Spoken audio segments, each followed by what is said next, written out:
नमस्कार प्रिय दर्शकों, स्वागत है आपका शास्त्रीय ज्योतिष के चैनल में जिसका कि नाम है ज्योतिष रहस्य। आज हम आपके लिए महाभारत से एक ऐसा श्लोक लेकर के आए हैं जो आपको बहुत ही हैरानी में डाल देगा। आप जानते हैं कि गीता प्रेस से 6 खंडों में महाभारत प्रकाशित होती है। उसका जो यह चौथा खंड ऊपर आप देख रहे होंगे, यह इसमें मुख्यतः द्रोण पर्व आया है। तो द्रोण पर्व में एक प्रतिज्ञा पर्व है जहाँ पे वो घटना आती है कि अभिमन्यु का वध हो जाता है बहुत बर्बरता के साथ, और वो बहुत दुखी हो जाते हैं अर्जुन की कैसे जयद्रथ की वजह से अभिमन्यु का वध हो गया। तो वो बहुत दुखी होकर के और क्रोधित होकर के भी जो है वो प्रतिज्ञा करते हैं कि कल सूर्यास्त से पहले मैं जयद्रथ का वध कर दूंगा। तो जब वह यह प्रतिज्ञा कर रहे होते हैं तो उस प्रतिज्ञा पर्व के 73वें अध्याय में यह श्लोक आया है। इस श्लोक में अर्जुन कहते हैं कि भुंजानानां तु सभ्येन उत्संगे चापि खादताम। उत्संग का मतलब होता है गोद होता है, ठीक है ना। इसको लोक भाषा में उछंग बोल दिया जाता है। कई बार रामचरितमानस में उछंग शब्द आया है। कबहू उछंग कबहू बर पलना, मातु दुलारही कही प्रिय ललना। राम जी कभी गोदी में रहते हैं और कभी पलने में चले जाते हैं जब वो छोटे बालक रहते हैं, उस समय की बात है। तो उछंग यानी उत्संग जो शब्द होता है उसका अर्थ होता है गोद, ठीक है। तो उत्संगे चापी खादताम, अर्जुन कहते हैं कि जो उत्संग में जो है यानी कि गोद में रख करके जो भोजन करते हैं तो उनको जो पाप लगता है वही पाप मुझे भी लगे अगर कल शाम तक जो है मैं जयद्रथ का वध न कर दूं।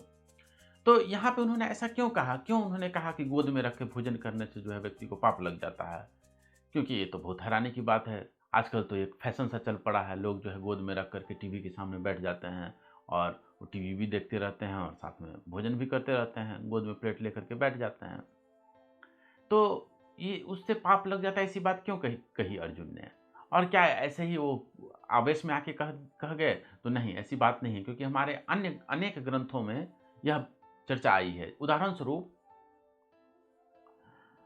ये नोत्संगे भक्षेद भक्षम, नो उत्संगे, उत्संग में जो है भक्षम यानी खाने लायक जो वस्तु है उसका भक्षण न करे, मतलब गोदी में रख करके भोजन नहीं करे। यह जो अर्धाली है यह कई ग्रंथों में आई है। उदाहरण स्वरूप हमारे 18 जो पुराण हैं उनमें एक कुर्म पुराण का एक बहुत विशेष महत्व है। तो कुर्म पुराण के ऊपरी विभाग के 16वें अध्याय में भी यही अर्धालीय है जहाँ पे कहा गया है कि गोद में रख के भोजन नहीं करना चाहिए। उसी तरह से 18 पुराण में एक पद्म पुराण की भी चर्चा आती है। पद्म पुराण जो है वह भी जो है 18 महापुराणों में एक बहुत प्रमुख पुराण है। तो उसके जो है स्वर्ग खंड में भी शायद 55वें अध्याय में वहाँ पर भी जो है यही बात आई है कि गोद में रख करके भोजन नहीं करना चाहिए। और सिर्फ पुराणों में ऐसी बात आई हो ऐसी बात नहीं है, कई सारी स्मृति में, जैसे वशिष्ठ स्मृति है, इनका भी जो है स्मृतियों में बहुत विशेष स्थान है, वहाँ पे भी ये बात आई है। बौधायन स्मृति है, मनुस्मृति आदि कई सारे ग्रंथों में, विष्णु धर्मोत्तर पुराण आदि कई सारे ग्रंथ में ये बात कही गई है कि गोद में रख करके भोजन नहीं करना चाहिए, इससे पाप होता है। तो ऐसा क्यों कह दिया गया है? इसके पीछे क्या कारण है?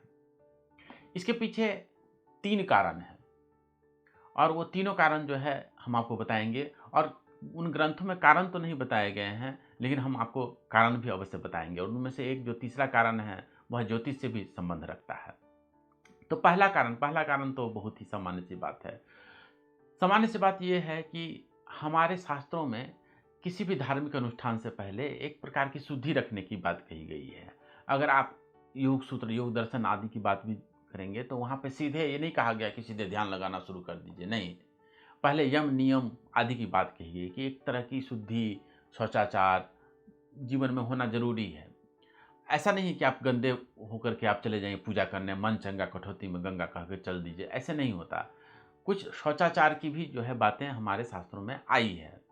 तो अगर आप गोद में रख के भोजन करते हैं तो स्थान अपवित्र हो जाता है, आप जो है पूजा आदि के योग्य नहीं रह जाते, किसी धार्मिक अनुष्ठान के योग्य नहीं रह जाते। आप कोई भी धार्मिक अनुष्ठान करने जाते हैं, आप धार्मिक अनुष्ठान का क्या मतलब होता है? आप अपने आप को परमात्मा के सामने समर्पित कर रहे हैं, तो आप अपने आप को फ्रेश समर्पित करेंगे ना कि एकदम गंदे होकर के समर्पित करेंगे। आपके यहाँ कोई अतिथि आते हैं तो उनको आप जो है ताज़ा भोजन करवाते हैं। आप ये तो नहीं कहते कि हाँ जी ये लीजिए, ये पिज़्ज़ा है, पिछले साल का है, इसमें फफूंदी लगी हुई है तो ये खाइए, और इसके साथ जो है चटनी है वो भी खाइए क्योंकि वो जो उसमें भी फफूंदी लगी हुई है वो भी पिछले साल का है। ऐसा तो नहीं बोलते, उससे ताज़ा भोजन आप करवाते हैं। तो ठीक वही बात है कि अगर आप गोद में रख करके जो है भोजन करते हैं तो ये शौचाचार के विरुद्ध है, वो शुद्धि के विरुद्ध है, वो जो है वो व्यक्ति को शुद्धता की भावना ही नहीं देता, और उसमें जो है आप कोई भी धार्मिक अनुष्ठान करते हैं उसका फल नहीं मिलता, बल्कि आप जो है उल्टे जो है सामने वाले को कुपित कर देते हैं, देवता आदि को। तो इसीलिए शौचाचार की ये पहला कारण ये है कि शौचाचार की वजह से शुद्धि के हिसाब से गोद में रख करके भोजन करना अच्छी बात नहीं कही गई है। चलिए अब हम आपको एक दूसरे कारण की ओर भी ले चलते हैं। दूसरा कारण तो बहुत ही महत्वपूर्ण है। देखिए आजकल जो है ध्यान आदि की के विषय में जो है वैज्ञानिक स्तर पे भी बहुत सारे खोज होने लगे हैं। तो आजकल आपने माइंडफुलनेस नाम का शब्द सुना होगा, ये ध्यान की एक प्रक्रिया है।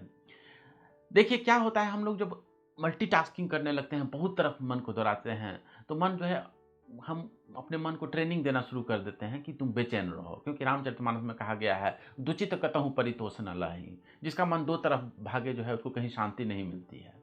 तो हम अगर कई सारे काम एक साथ करने लगते हैं तो मन को हम जो है बेचैन होने की ट्रेनिंग दे रहे हैं। और अगर आप गोद में रख के भोजन कर रहे हैं तो इसका मतलब ये है कि जो है आप जो है जो भोजन का नियत स्थल है, डाइनिंग रूम में टेबल पे रख करके आप भोजन नहीं कर रहे हैं, या जहाँ भी भोजन करने का स्थल है आप वहाँ पे भोजन नहीं कर रहे हैं।